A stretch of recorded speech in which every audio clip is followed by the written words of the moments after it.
Welcome to DC Conversations. It is such an honor to be interviewing you today, and thank you so much for agreeing to do this. Thank you. It's my pleasure to be here with you today. Thank you. So, your two-handed touch technique changed the way people look at the guitar. Did you realize early on that you were creating an entirely new musical language?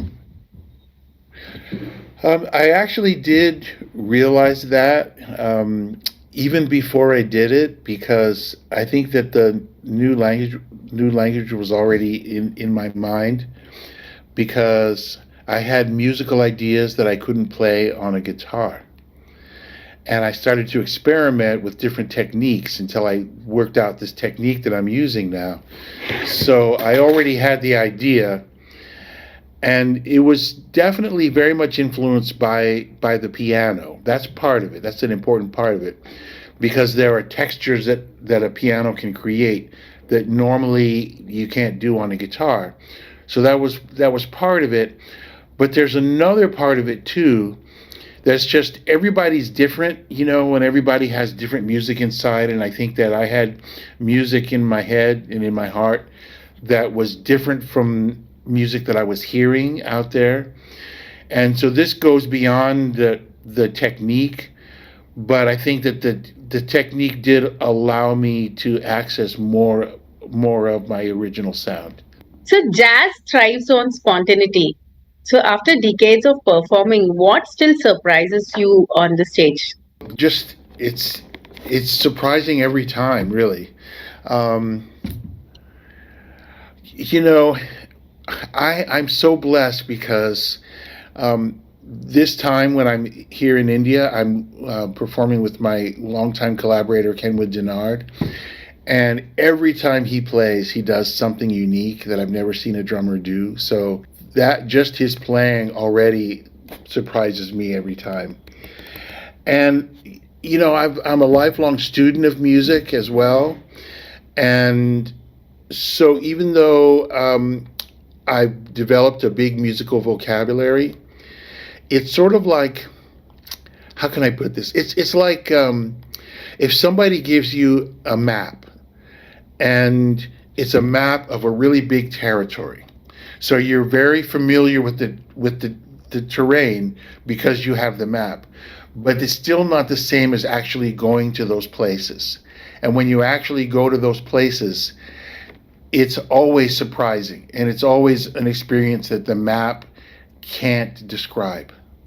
So, you have collaborated with legends across genres. Like, what do you look for in a musical collaborator beyond technical brilliance? So, yeah, beyond the technique, it's definitely important for me to work with people who I can get along with personally. I think that the energy of the person, the human being, is a really important factor, because that's going to come through whether you plan it or not. That factor is going to come through. And for me, it's almost like the motion of the person is just as important as the sound. I know that sounds weird, but like when I'm collaborating with other people, I watch how they move through space. And I look all around me if I'm in a band, and I look at the motion of all the musicians, and I try to get in sync with that motion. And I know that if I'm dancing with the other musicians, then whatever I play is probably going to fit. And so that's a sign when you look at the physical movements of the people, even if you don't know, even if you can't hear what they're doing, you can still know a lot. And I do want to mention, I think it's okay, I'm sure it's okay for me to say this, but my collaborator Kenwood Dennard has some very significant hearing loss. And we all marvel at his musical abilities because he hears everything. I don't know, I don't know how he does it, but I think that part of what he does is exactly what I'm saying. He looks at how people move, and everything he plays just magically fits. And even the smallest detail that I might play, he'll catch that and he'll respond to it. So it definitely goes beyond the sound. So we live in an age where the attention span is, short, and there's a lot of digital music consumption. What do you think keeps jazz emotionally relevant today? Emotionally, well, I think part of it is I think that there's a natural tendency for musical genres to develop. And we have a long history now of music that's been very sort of corporatized. Like big corporations have been deciding what it is that people hear. And so a lot of the taste of the public has been shaped by that because the corporations like a product that's simple, that's easy to understand, easy to use. And so I think that can lead to a sort of a dumbing down. Um, and so the schools teach musicians all of this knowledge, but then they get out in the world, and the industry says, "Oh, you don't need to use all that. You should keep it really simple." But here's the interesting thing: is that I think that musicians naturally want to evolve and develop. And so if I listen to a lot of the younger musicians now, like some of the younger guitar players coming up, they're playing some really interesting and really complex things. And even a lot of the rock players, they're playing some very complex things. And in the jazz world, I'm a judge in some of these competitions for jazz guitarists, and I noticed that one of the most popular heroes of the younger jazz guitarists is Alan Holdsworth, whose music is very complex. So I think there's a natural tendency of people to go against that trend of simplification and look for the richness. And I think that jazz supplies that. Also, I think another musician we can look at is Jacob Collier, a young musician who he plays pop, but he comes from a jazz background and he includes jazz as well. So I think that's a big part of it. Um, and here's the final connection and why I think that it makes sense, because music is a pattern language, but it's also an emotional language. So all these different patterns all have emotions associated with them. And so when the patterns become artificially simplified, then it also limits the feeling, the visceral and emotional experience that the listeners can have. And so I think that people naturally, it's like when somebody's been eating junk food for their life, and then you give them some really healthy food. Their body is saying, thank you, thank you. But the key is that you have to make it taste good. And that's the nice thing about jazz, is that jazz gives you the richness, and it gives you that organic, all those organic nutrients, if you will. But it also has a funness, a spontaneity. It's very compelling. And so it's easy for people to just get into the energy of it and learn to like it quickly. So, Windmills Craftworks, where you're going to perform on 15th, is known for its intimate, listening focused performances. How does a space like that shape the way you perform and connect with the audience?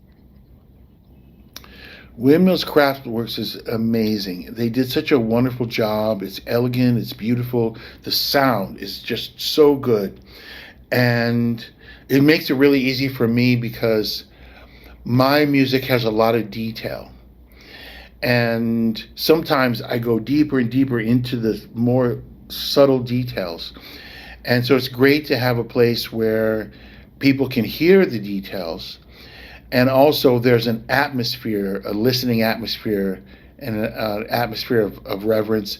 And the other thing is that when you're surrounded by beauty, I think that does something for you on the inside.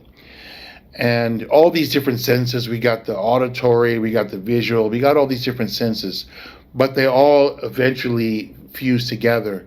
And so when you have beauty in one domain, it makes it easier to create and to experience beauty on another. So I think that an environment like Windmills Craftworks not only enhances the experience of the listener, but I think it also brings out more things in me, and it actually helps me to play my best. So, do you think jazz is ultimately more about freedom or discipline? So that's a very interesting question because jazz is such a big music, and there are different approaches. Different musicians have different approaches, and also Kenwood and I will have some songs where it's more about discipline, other songs it's more about freedom. So it kind of depends on the context for us.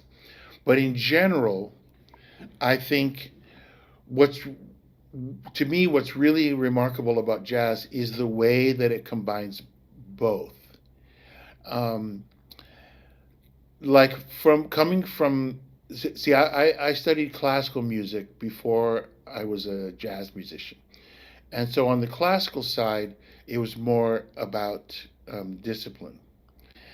And when I got to the jazz, it was very interesting because it's still very much about discipline, but then there's so much more freedom. It's kind of like there's an analogous question in the field of evolution. Like people say, well, is it about integration or is it about differentiation? And it's really both. The experts say that it's really both.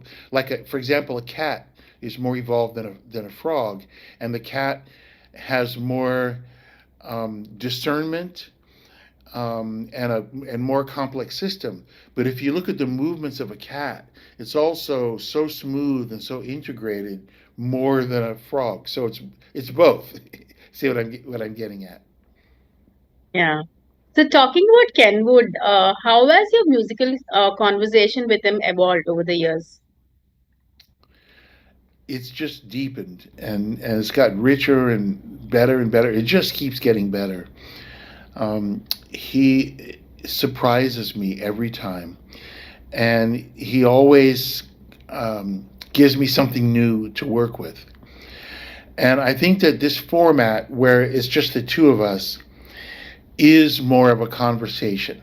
Like when we're in a larger ensemble, that's great too. But the nice thing about this duo format is that we've got the big dynamic range, but at the same time we have the intimacy. I play two guitars at the same time. He plays keyboards and drums at the same time. So we can create very rich textures. But because it's just two people and two minds, there really is a conversation. And you'll see, like, one of us will start something, and then the other one will say, oh, I like that, and we'll respond to it, and we'll build it, and we'll build it together. And then there's a point where we both know, okay, it's time to move on to something else. It's like a kind of mental telepathy. We've been working together since, well, we first met in the mid 80s, and we worked sporadically since then. But now, very consistently over the last 5 to 10 years, we've been doing many, many shows together, and it just keeps getting better. Amazing. So, what is it about jazz that allows it to constantly reinvent itself across generations? hmm I think there's something magical in the structuring of it, where, like we were saying before, I was talking about both the discipline and the spontaneity. It gives room for both. And there's a language within the world of musicians where we know what elements are going to get us to play together as a unit. And once we establish those elements, then all the other elements are free to create and to recreate in the moment. And so there's a surprise factor. You know how people will say that, like, the natural world is very musical. Like, for example, in physics, in quantum physics, they talk about eigenvalues. That's just like harmonics. That's just resonance. So everybody understands that the movement of the planets, the energies within the atom, there's a resonance that permeates all things in the physical creation. Everybody understands that, but there's another factor that people often omit, and that is that there's this factor of chaos. There's a randomness to things, or the world is very sensitive. So the smallest little change can lead to a big effect. And I think that jazz is set up to maximize that. And so it's always changing. And I think that's part of the appeal. And just one other thing that I'll add to that is that when you're engaged in an art form that's always changing, that engages you, there's something about that focus of attention, because it brings you into the moment. It brings you into a state of mindfulness. And it's that mindfulness that's also connected to our spiritual growth as well. So it goes far beyond the entertainment value, I think. Lovely. Thank you. Thank you so much, Stanley. Thank you. Lovely talking to you. Thank you so much. Have a It's great okay time in talking with you as Hyderabad. well. Oh, I'm so glad. I just arrived just hours ago, and I'm already so excited to be here. So Is this thanks your so much. first visit? Of course, it's hot. Is this your first visit to Hyderabad? It is, yes. Oh, And I see outside my hotel there's a body of water there. I couldn't see it very well. It looks like a lake or something. Anyway, I have a lot of exploring to do. yeah. Enjoy, enjoy. Thank you so much. Thank you. Okay, very well. All right, thank you. Bye bye. Bye.